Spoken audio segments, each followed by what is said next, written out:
నాతో మాట్లాడుమయ్యా, నన్ను దర్శించుమయ్యా. మన ప్రభువైన రక్షకుడైన యేసుక్రీస్తు పరిశుద్ధ నామములో మీ అందరికీ శుభములు తెలియచేయుచున్నాను. మీరందరూ ప్రభు యొక్క కృపను బట్టి క్షేమంగా ఉన్నారని ఆశిస్తూ ఉన్నాను. ఈరోజు బలపరిచే వాక్యము అపోస్తలుడైన పౌలు ఎఫెసీయులకు రాసిన పత్రిక 5వ అధ్యాయము 15-16 వచనములు. దినములు చెడ్డవి కనుక మీరు సమయమును పోనీయక సద్వినియోగం చేసుకొనొచ్చు. అజ్ఞానుల వలె కాక జ్ఞానుల వలె నడుచుకున్నట్లు జాగ్రత్తగా చూచుకొనుడి. దేవుని యొక్క వాక్యంలో అపోస్తలుడైన పౌలు సమయం గురించి ప్రత్యేకమైన విషయాలను మనకు జ్ఞాపకం చేస్తూ ఉన్నాడు. అపోస్తలుడైన యాకోబు కూడా మరి ఈ సమయం గురించి ఆయన తెలియజేస్తున్న మాటలు, నేడైనను రేపైనను ఒకానొక పట్టణమునకు వెళ్ళి అక్కడ 1 సంవత్సరం నుండి వ్యాపారం చేసి లాభం సంపాదించడం రండి అని చెప్పుకున్న వాళ్ళారా, రేపేమి సంభవించునో మీకు తెలియదు. మీ జీవం ఏపాటిది? మీరు కొంతసేపు కనబడి అంతలో మాయమైపో ఆవిరి వంటి వారే కనుక ప్రభు చిత్తమైతే మనం బ్రతికి ఉండి ఇది అది చేతమని చెప్పుకొనవలెను. ఇప్పుడైతే మీరు మీ డంబముల యందు అతిశయపడుచున్నారు. ఇట్టి అతిశయమంతయు చెడ్డది. కాబట్టి మేలైనది చేయనెరిగియు అలాగూ చేయని వానికి పాపము కలుగును. అంతేకాకుండా దేవుని యొక్క వాక్యములో ప్రసంగి గ్రంథకర్త తెలియజేస్తున్న మాటలు కూడా జ్ఞాపకం చేసుకుందాం. ప్రతిదానికి సమయము కలదు. ఆకాశము క్రింద ప్రతి ప్రయత్నమునకు సమయము కలదు. పుట్టుటకు, చచ్చుటకు, నాటుటకు, నాటబడిన దాన్ని పెరికివేయుటకు, చంపుటకు, బాగు చేయుటకు, పడగొట్టుటకు, కట్టుటకు, ఏడ్చుటకు, నవ్వుటకు, దుఃఖించుటకు, నాట్యమాటుకు, రాళ్లను పారవేయుటకును, రాళ్లను కుప్పవేయుటకు, కౌగిలించుటకు, కౌగిలించుకుంటా మానుటకు, వెదకుటకు, పోగొట్టుకొనుటకు, దాచుకొనుటకును, పారవేయుటకును, చింపుటకును, కుట్టుటకును, మౌనంగా ఉండుటకును, మాట్లాడుటకు, ప్రేమించుటకు, ద్వేషించుటకు, యుద్ధము చేయుటకు, సమాధానపడుటకు, ప్రతిదానికి సమయం ఉందని ప్రసంగి గ్రంథకర్త తెలియజేస్తూ ఉన్నాడు. సమయం చాలా విలువైనది. గడిచిన సమయాన్ని మనం తీసుకొని రాలేము కనుక మనం ప్రతి నిమిషాన్ని కూడా జాగ్రత్తగా వినియోగించుకోవలసిన అవసరత ఉన్నది. సమయము దేవునిచే ఇవ్వబడిన ఒక అమూల్యమైన బహుమానం.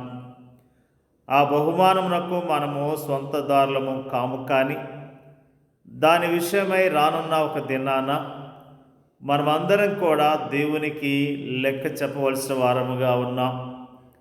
సమయము మన స్వంత కాదు, కానీ దానికి మనము కేవలము నిర్వాహకులు మాత్రమే. నేటి మన ధ్యాన వచనములోని అజ్ఞానులు, జ్ఞానులు అనే మాటలు లోతైన భావాన్ని మనకు తెలియజేస్తున్నాయి. ఈ లోకములో మనం జీవించే విధానాలు 2 అన్నట్లుగా అవి మనకు తెలుపుతున్నాయి. ఈ లోకంలో మనము అజ్ఞానుల వలెనైనా జీవించవచ్చు, లేక జ్ఞానుల వలనైనా జీవించవచ్చు అని అవి మనకు జ్ఞాపకం చేస్తున్నాయి. మొట్టమొదటిగా సమయమును జ్ఞానయుక్తముగా ఉపయోగించటం ఎలా అనే విషయాన్ని మనము ధ్యానిద్దాం.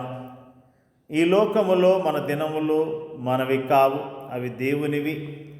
ఈ వాస్తవాన్ని గుర్తించిన వారు తమ జీవన విధానాన్ని గురించి జాగ్రత్త వహిస్తారు. వారు తమ జీవితంలో దేవుని చిత్తమేంటో తెలుసుకొని దానికి అనుగుణముగా తమ ప్రణాళికలను, కార్యకలాపములను రూపొందించుకుంటారు. దినదినము వారు దేవునితోటి సన్నిహిత సహవాసములో కొనసాగుతూ ఆయన నడిపింపును కోరుకున్నప్పుడు ఆయన వారి ఆత్మీయ నేత్రాలను తెరుస్తాడు. వారు సరైన మార్గంలో నడిచేందుకు ఆయన వారికి జ్ఞానాన్ని అనుగ్రహిస్తాడు. అయితే అజ్ఞానుల పరిస్థితి అందుకు వేరుగా ఉంటుంది. తమ జీవన విధానానికి వారు అంతగా ప్రాముఖ్యతను ఇవ్వరు.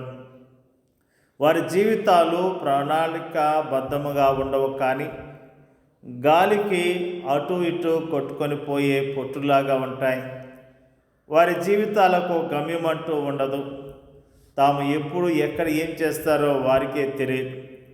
వారి జీవితాలు సోమర్తనముగాను బద్ధకంగాను ఉంటాయి. తమ జీవితాల్లో దేవుని ఉద్దేశం ఏంటో వారికి తెలియదు. ఫలితముగా వారు ఐహిక సుఖభోగముల కోసము తాపత్రయపడుతూ తమ జీవితాలను సర్వనాశనం చేసుకుంటారు. వారి జీవితాలు ఇతరులకు ఆశీర్వాదకరముగా ఉండవు సరికదా, వారికి కూడా అవి ఉపయోగకరంగా ఉండవు. ఇక కొందరైతే ఏదో సాధించాలని, ఏదో సంపాదించాలని, ఏదో పొందాలని విరామం లేకుండా యంత్రాల్లా పనిచేస్తూ జీవిస్తుంటారు.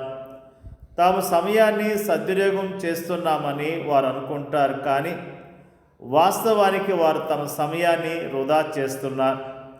ఎందుకంటే వారు దేవుని చిత్తానుసారంగా జీవించడం లేదు కాబట్టి, నిత్య జీవము కొరకు వారు సిద్ధపడటం లేదు కాబట్టి, ఈ జీవితం తర్వాత వారికి నిత్య జీవము లేదు కాబట్టి, నీవు సమయాన్ని సద్వినియోగం చేయాలని ఆశిస్తున్నావా? అలాగైతే నీ జీవితంలో ప్రతి దినాన్ని నీవు ప్రభువుతో ప్రారంభించు. ఆయన చిత్తానికి విధేయత చూపిస్తూ జీవించు. ఆయన నడిపింపును కోరుకుంటూ ఆయన ఉద్దేశానుసారముగా జీవించు. నిజంగా మనమందరం కూడా సమయం విషయంలో శ్రద్ధ కలిగి ప్రభు కొరకు మనము జీవించవలసిన వారమై ఉన్నాం. ఈ అంత్య దినాలు అపాయకరమైన దినాలని దేవుని యొక్క వాక్యము తెలియజేస్తున్నది. భక్తులు మరి సమయాన్ని సద్వినియోగం చేసుకొని ఎంతగానో దీవించబడ్డట్లుగా దేవుని యొక్క వాక్యము ఎంతో స్పష్టంగా తెలియజేస్తున్నది. దేవుడు మనకిచ్చిన సమయాన్ని చక్కగా వాడుకుందాం, ప్రభుని గణపరుద్దాం, ప్రభు కొరకు జీవిద్దాం. దేవుడి యొక్క వాక్యాన్ని దీవించునుగాక. పరిశుద్ధుడైన మా తండ్రి, నీకు వందనాలు, స్తోత్రాలు తెలియజేస్తూ ఉన్నా. దినములు చెడ్డవే కనుక మీరు సమయమును పోనీయక సద్వినియోగం చేసుకొనచ్చు అజ్ఞానుల వలె కాక జ్ఞానుల వలె నడుచుకున్నట్లు జాగ్రత్తగా చూసుకొనుడి అనే మాటలు మాకు జ్ఞాపకం చేసినందుకు స్తోత్రాలు తెలియజేస్తూ ఉన్నాం. ప్రభువా, మా ఆయుష్ను నీవిచ్చిందే ప్రభువా. అయా, నీ యొక్క కృపను బట్టి మమ్మల్ని బ్రతికిస్తున్నారు. అయా, మీరే ప్రభువా అయా మమ్మల్ని బ్రతికిస్తున్నారు, నడిపిస్తున్న విధానం బట్టి నీకు వందనాలు, స్తోత్రాలు. మాకు ఇచ్చిన సమయాన్ని మేము చక్కగా జాగ్రత్తగా వాడుకొని నిన్ను మహిమపరచడానికి సహాయం చేయమని అడుగుచున్నాం. వాక్యం వింటున్న ప్రతి సహోదరిని సహోదరుడు వారి కుటుంబాలను జ్ఞాపకం చేసుకొని దీవించండి అయ్యా. నీకు స్తోత్రాలు ప్రభువా. వారందరూ ప్రభువా నీ కొరకు జీవించడానికి మీరు సహాయం చేయండి అయ్యా. నీకు స్తోత్రాలు. నిజంగా ప్రభువా, నీ నామములో పరిచయం చేస్తున్న సేవకులను వారి కుటుంబాలను దీవించి ఆశీర్వదించండి. నీ నామం ఎరిగిన ప్రతి విశ్వాసిని దీవించండి. వారికి ఉన్న ప్రతి అవసరత మీరు తీర్చమని ప్రార్థన చేస్తున్నాం. ప్రభువా, మా దేశాన్ని మీరు కరుణించండి. మా దేశ ప్రజలను కనికరించి రక్షించండి, కాపాడమని ప్రార్థన చేస్తున్నాం. మణిపూర్ రాష్ట్రంలో ఉన్న క్రైస్తవులను మీరు జ్ఞాపకం చేసుకోండి అయ్యా. నీకు స్తోత్రాలు. ఆ రాష్ట్రంలో ప్రభువా అనేకమైన భయంకరమైన పరిస్థితులు ఉన్నాయి. ఆ రాష్ట్రంలో ఉన్న పరిస్థితులు అన్నీ కూడా అయా మారటానికి, ప్రజలకు మేలుకరంగా ఆ పరిస్థితులు మారటానికి సహాయం చేయండి అయ్యా. నీకు స్తోత్రాలు ప్రభువా. ఎంతోమంది సేవకులు, విశ్వాసులు మరి ప్రభువా ఎంతగానో దుఃఖాన్ని, బాధను కలిగి ఉన్నారు. వారిని బలపరచండి, ధైర్యపరచండి, వారి క్షేమం దయచేయండి అయ్యా. నీకు వందనాలు. మరి వారి పక్షాలను మీరే మరి ముఖ్యంగా కార్యాలు జరిగించండి అయ్యా. నీకు వందనాలు తెలియజేస్తూ ఉన్నాం. మరి ముఖ్యంగా ప్రార్థన చేయించున్నాం.